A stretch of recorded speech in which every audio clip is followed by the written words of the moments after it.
titig sa mukha mo, biglang natutulala. Gusto kitang purihin pero walang mapipiling salita. Words escape my lips, biglang nawawala ang boses ko when I try to explain that smile of yours sa puso ko.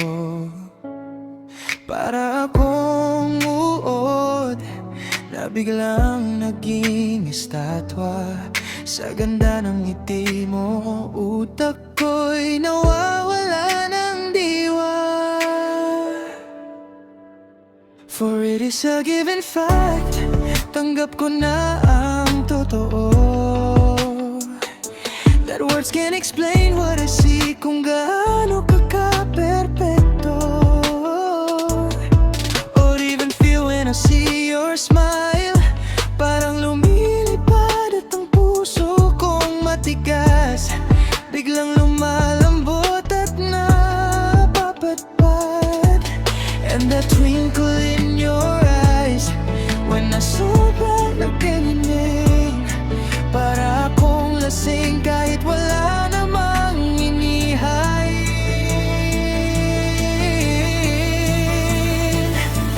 Trying to explain this, I pick up a heavy dictionary ngayon. Naghahanap ng kahulugan sa ilalim ng mga makakapal na libro. Under books of my knowledge, binaliktad ko na ang mundo. Still my mind lingers on your perfect smile. Sinta ko, walang pahinang makapagsasabi kung bakit mahal kita.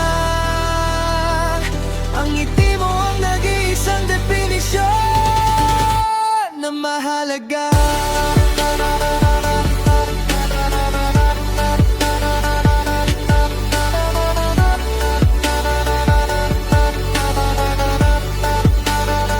Kahit ang pinakamatalinong tao ay maguguluhan kung paano ka ilarawan nang walang alinlangan. The stars in the sky are jealous of your glowing light. Sa bawat kurap ng mata mo, nawawala ang aking sipayot right. Kaya itatabi ko na lang ang mga libro at panulat, at tititigan ka na lang habang ang mundo ay nagbubulat.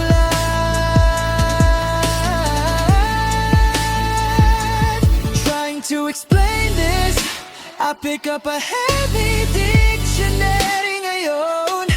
Naghanap ng kahulugan sa ilalim ng mga makakapal na libro. Under books of my knowledge, binaliktad ko na ang mundo. But still my mind lingers on your perfect smile.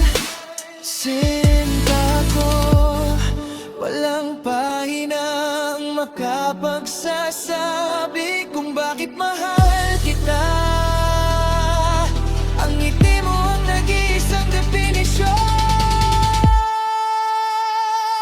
na mahalaga.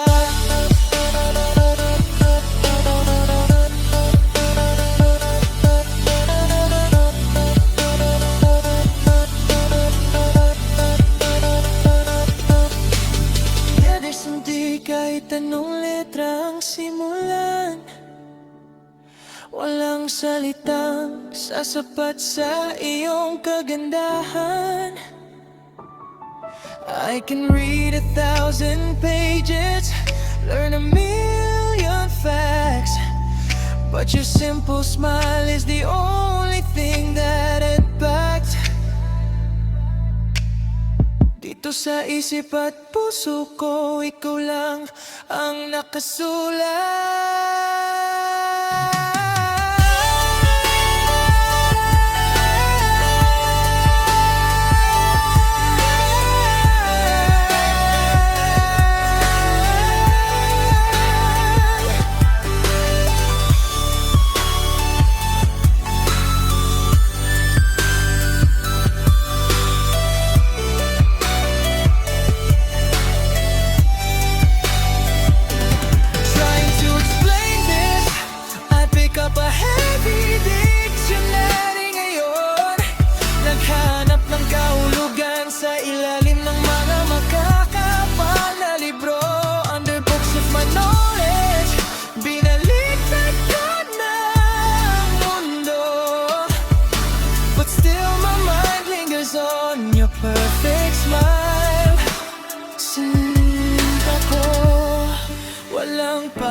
pagsasabi kung bakit mahal kita.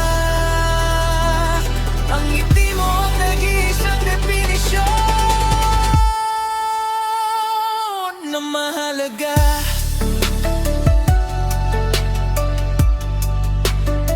Your perfect smile,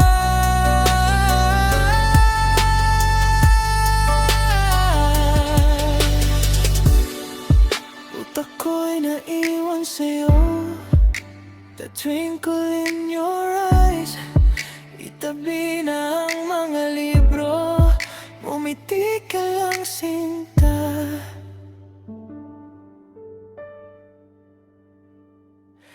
Sapat na yon.